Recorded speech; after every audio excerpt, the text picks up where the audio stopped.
जय हिंद। स्वागत है आपका। इस वीडियो में देखा जाएगा 2017 में पूछा गया साइंस का महत्वपूर्ण ऑब्जेक्टिव क्वेश्चंस। ये काफ़ी इंपॉर्टेंट क्वेश्चन है। ये सभी क्वेश्चंस फर्स्ट सिटिंग के हैं। तो आइए शुरू करते हैं इस वीडियो को। देखते हैं पहले क्वेश्चन को। ठीक है, तो आपके सामने पहला क्वेश्चन है कि विद्युत धारा उत्पन्न करने की युक्ति को क्या कहते हैं। ठीक है, जो इलेक्ट्रिक करंट जनरेट करता है उस यंत्र को क्या कहते हैं बताइए। ऑप्शन ए कह रहा है कि जनित्र, इसको बोलते हैं डायनेमो। ऑप्शन बी कह रहा है गैल्वेनोमीटर। ऑप्शन सी कह रहा है एमीटर। ऑप्शन डी का इनमें से कोई नहीं। तो इसका आंसर क्या होगा बताइए। इसका अगर आपको आंसर पता है तो अपना आप आंसर कमेंट बॉक्स में लिख के भेज सकते हैं। इसका बिल्कुल राइट आंसर है ऑप्शन ए। ठीक है, तो विद्युत धारा उत्पन्न करने की ना युक्ति को कहते हैं जनित्र। क्या कहते हैं, इसको बोलते हैं जनरेटर। ठीक है, उससे क्या निकलता है, उससे धारा निकलता है। ठीक है, बात समझ गए। चलते हैं क्वेश्चन नंबर हम सेकंड पे। कह रहा है क्वेश्चन नंबर सेकंड, देखिए ध्यान से, कि ऊर्जा का ऐसी मात्रक क्या होता है। ऊर्जा जो होता है एनर्जी, उसका SI मात्रक क्या होता है बताइए। ऑप्शन ए कह रहा है कैलोरी। ऑप्शन बी कह रहा है जूल। ऑप्शन सी कह रहा है ताप।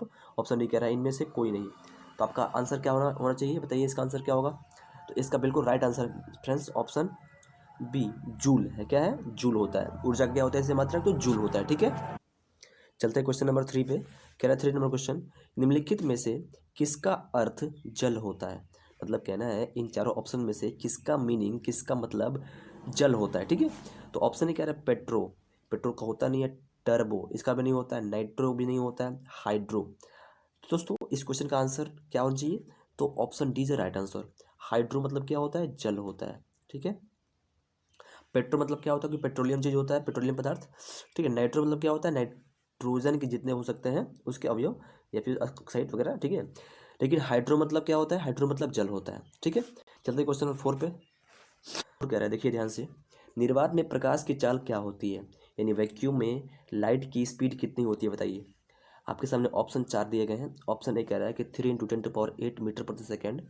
ऑप्शन बी कह रहा है कि 3 × 10⁸ CM पर सेकेंड। ऑप्शन सी कह रहा है कि 3 × 10⁸ किलोमीटर पर सेकेंड। ऑप्शन डी कह रहा है इनमें से कोई नहीं। तो आपको अगर इसका आंसर पता हो तो अपना आप आंसर कमेंट कर सकते हैं। ठीक है, दोस्तों इस क्वेश्चन का राइट आंसर क्या होगा बताइए। मैं बता रहा हूँ, देखिए 3 × 10⁸ मीटर पर सेकेंड, ये क्या होता है, ये निर्वात में ना प्रकाश की चाल होती है।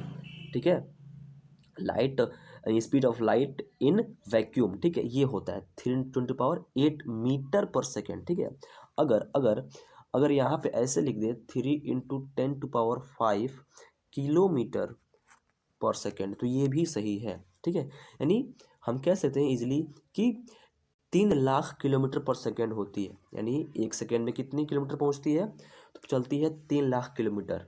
बात समझ रहे हैं। 3 × 10⁵ इसको ऐसे लिख सकते हैं कैसे, तो 3 पर कितना, 5 को 0। ठीक है, ये कितना हो गया, 3 लाख किलोमीटर पर सेकेंड होती है स्पीड किसकी, तो प्रकाश की।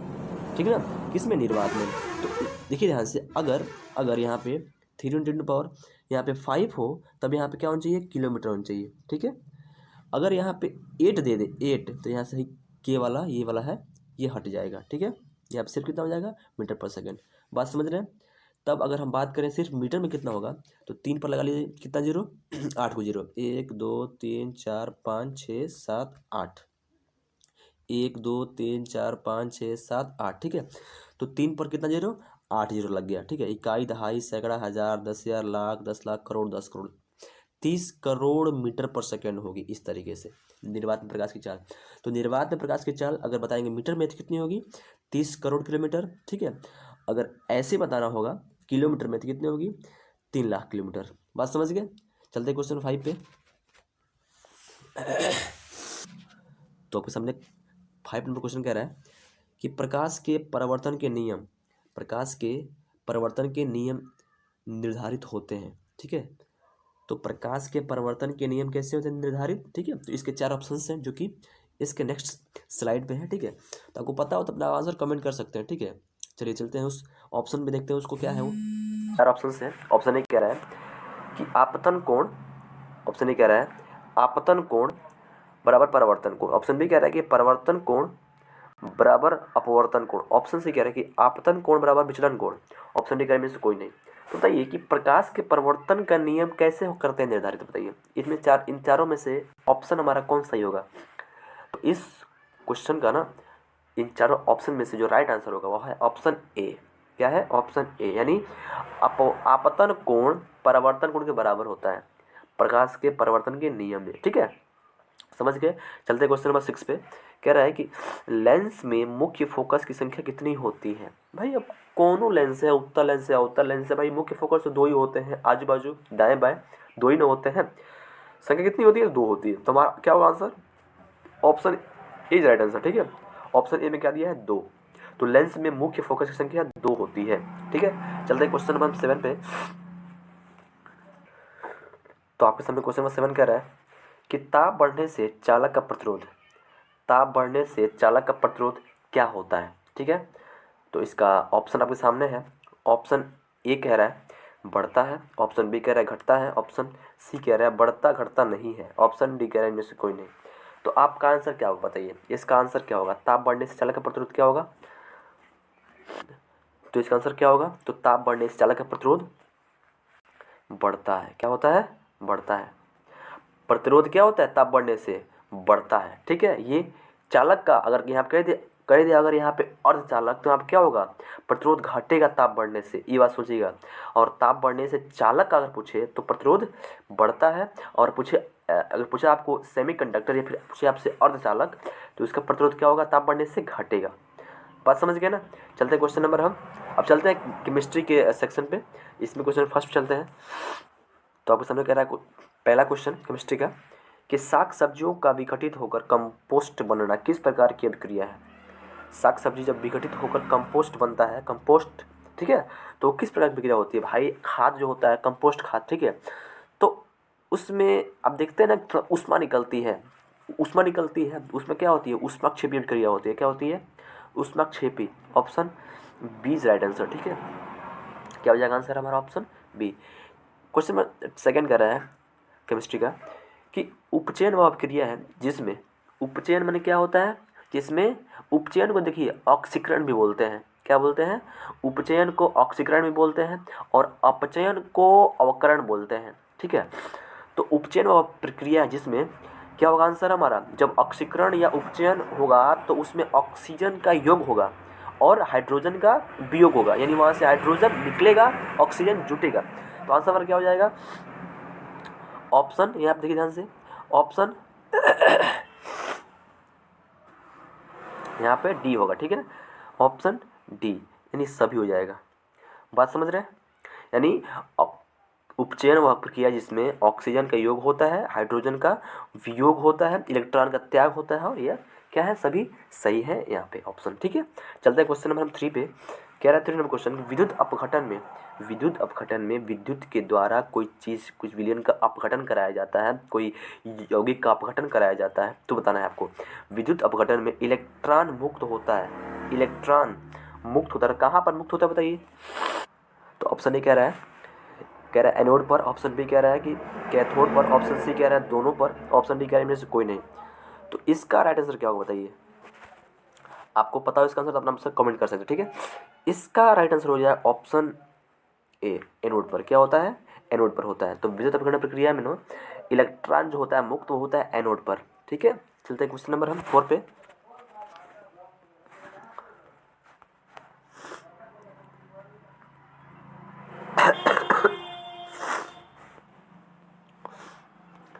तो आपके सामने क्वेश्चन 5 कह रहा है कि एल्डिहाइड श्रेणी के सदस्यों का क्रियाशील समूह है, एल्डिहाइड श्रेणी के सदस्यों का क्रियाशील समूह क्या होता है बताइए? तो भाई OH होता है, ये अल्कोहल होता है। COH देख सकते हैं, CHO हो सकता है, ये नहीं होगा, ये नहीं होगा, और ये भी नहीं होगा। ठीक है, ये होगा, ऑप्शन सी होगा। ठीक है, क्योंकि सी के साथ जो O होता है डबल बॉन्ड से होता है, ठीक है, और H होता है सिंगल बॉन्ड से होता है। तो हमारा ऑप्शन सी राइट आंसर। ठीक है, ये एल्डिहाइड श्रेणी के लिए है। ठीक है, एल्डिहाइड CHO। बात समझ गया? चलते क्वेश्चन नंबर हम 6 पे। एल्काइन श्रेणी के सदस्यों का समान सूत्र क्या होता है? एल्काइन श्रेणी के सदस्यों का समान सूत्र क्या होता है बताना है आपको। आपको पता होना चाहिए एल्केन, एल्कीन, एल्काइन, ये सभी का सामान्य सूत्र पता होना चाहिए, आप अगर क्लास 10th के विद्यार्थी हैं तो। ठीक है, तो एल्काइन पूछ रहा है ना, तो CnH2n-2 होता है, कहीं दिया है -2, देखिए यहाँ पे दोनों सेम सेम दे दिया है, ऑप्शन बी और सी दिया है सेम सेम। ठीक है, तो हमारा आंसर क्या होना चाहिए बताइए? इसका आंसर क्या होगा? तो ऑप्शन हम सी मार देते हैं, सी मान लेते हैं, ठीक है। यहाँ पे -2 होगा, ठीक है। यहाँ पे +2 ना, यहाँ पे माइनस होगा, कर लीजिएगा, ठीक है। तो CnH2n -2 होता है एल्काइन श्रेणी के लिए, ठीक है। चलते हैं क्वेश्चन नंबर हम 7 पे। क्वेश्चन नंबर 7 कह रहा है, देखिए ध्यान से कि 1 PM पिकोमीटर, 1 पिकोमीटर बराबर कितना होता है, ठीक है। तो ऑप्शन ए देखेंगे 10⁻12 मीटर, ऑप्शन बी कह रहा है 10⁻10 मीटर, ऑप्शन सी कह रहा है 10 यहाँ पे 12 मीटर, ऑप्शन डी कह रहा है 10⁻6 मीटर। तो यहाँ आप देखेंगे 10⁻6 मीटर, तो आप जानते हैं कितना होता है, इसको माइक्रोमीटर बोलते हैं। कितना बोलते हैं? माइक्रो बोलते हैं, माइक्रोमीटर। यहाँ पे 10 देखेंगे, इसको बोलेंगे हम एंगस्ट्रॉन। क्या बोलेंगे? एंगस्ट्रॉन बोलेंगे, ठीक है। यहाँ पे 10 जो -12 है ना, यहाँ पे ऑप्शन ए में ये हमारा 10⁻12 मीटर क्या होता है, उसको बोलते हैं 1 पिकोमीटर। क्या बोलते हैं? उसको बोलते हैं 1 पिकोमीटर, ठीक है। चलते हैं क्वेश्चन नंबर हम अब चलते हैं अगले सेक्शन बायोलॉजी पर। तो आपके सामने क्वेश्चन नंबर फर्स्ट कह रहा है बायोलॉजी सेक्शन का, निम्नलिखित में से नर युग्मक कौन है? नर युग्मक कौन है बताना है आपको, ठीक है। युग्मक बस समझ रहे हैं ना, जैसे फीमेल से हो गए अंडाणु वगैरह, ओवम, ठीक है, और मेल से हो गया स्पर्म वगैरह, ठीक है। इनको बोलते हैं युग्मक। क्या बोलते हैं? युग्मक बोलते हैं, ठीक है। तो ऑप्शन ए कह रहा है शुक्राणु, ऑप्शन बी कह रहा है कि अंडाणु, ऑप्शन सी कह रहा है योनि, ऑप्शन डी कह रहा है फिलोपियन नलिका। आप देखेंगे युग्मक कौन होगा, तो युग्मक शुक्राणु और अंडाणु ही होगा। तो बोल रहा है नर युग्मक, तो नर युग्मक क्या हो जाएगा? ऑप्शन ए शुक्राणु, स्पर्म होता है नर युग्मक। बस समझ गए? हाँ, चलते क्वेश्चन नंबर हम सेकंड पे। कह रहा है कि जिबरेलिन है, जिबरेलिन क्या है बताइए? जिबरेलिन ए कह रहा है ऑप्शन हार्मोन, ऑप्शन बी कह रहा है कि वसा, ऑप्शन सी कह रहा है कि एंजाइम, ऑप्शन डी कह रहा है कार्बोहाइड्रेट। तो ये क्या होता है? जिबरेलिन एक हार्मोन है, ये प्लांट हार्मोन है, प्लांट हार्मोन है, ठीक है। ये पादपों में पाया जाता है, पौधों में पाया जाता है, पेड़ों में पाया जाता है, ठीक है। ये मानव में नहीं पाया जाता है। जिबरेलिन क्या है? एक प्लांट हार्मोन है। चलते हैं क्वेश्चन नंबर हम 3 पे। कह रहा है पादप में फ्लोएम उत्तरदायी है, पादप में फ्लोएम जो होता है उत्तरदायी है। फ्लोएम क्या है? एक उत्तक होता है जो खाद्य पदार्थों के लिए समूहन के लिए उत्तरदायी होता है। तो आंसर हमारा क्या हो जाएगा? ऑप्शन बी भोजन समूहन के लिए। किसके लिए? तो भोजन समूहन के लिए। और एक और होता है जाइलम, वो किसके लिए होता है? वो होता है जल समूहन के लिए, ठीक है। तो ऑप्शन चलते हैं क्वेश्चन नंबर 4 पे। क्या रहा है 4 क्वेश्चन? पत्तियों का मुरझाना किस हार्मोन के कारण होता है? पत्तियों का मुरझाना किस हार्मोन के कारण होता है? तो यहाँ पर ऑप्शन ए कह रहा है ऑक्सीन, ऑप्शन बी कह रहा है जिबरेलिन, ऑप्शन सी कह रहा है साइटोकाइनिन, ऑप्शन डी कह रहा है एब्सिसिक अम्ल। तो option D is right answer, ठीक है। एब्सिसिक जो एसिड होता है, इसी कारण क्या होता है? पत्तियां मुरझा जाती हैं, ठीक है। चलते हैं क्वेश्चन नंबर हम 5 पे। कह रहा है क्वेश्चन नंबर 5 देखिए ध्यान से कि दो तंत्रिका कोशिका के मध्य खाली स्थान को क्या कहते हैं? दो तंत्रिका कोशिका के मध्य खाली जो स्थान होता है उसको क्या कहते हैं? तो उसको कहते हैं सिनेप्स। क्या कहते हैं? सिनेप्स कहते हैं। चलते हैं क्वेश्चन नंबर 6 पे। तो आपके सामने क्वेश्चन नंबर 6 कह रहा है कि अलैंगिक जनन द्वारा मुकुलन होता है, यानी अलैंगिक जनन मुकुलन द्वारा किसमें होता है? वो ईस्ट में होता है। किसमें होता है? ईस्ट में होता है। समझ गए? मुकुलन किसमें होता है? ईस्ट में होता है। तो इतना बात आपको समझ गए होंगे। आई होप कि सभी क्वेश्चन आपको आपके एग्जाम के लिए हेल्पफुल रहे होंगे। तो वीडियो कैसा लगा प्लीज़ वीडियो को लाइक कर दीजिएगा, अच्छा लगा हो तो कमेंट करिएगा, ठीक है। तो मिलते हैं फिर आपको नेक्स्ट वीडियो में, तब तक के लिए धन्यवाद, थैंक यू वेरी मच। जय हिंद, जय भारत।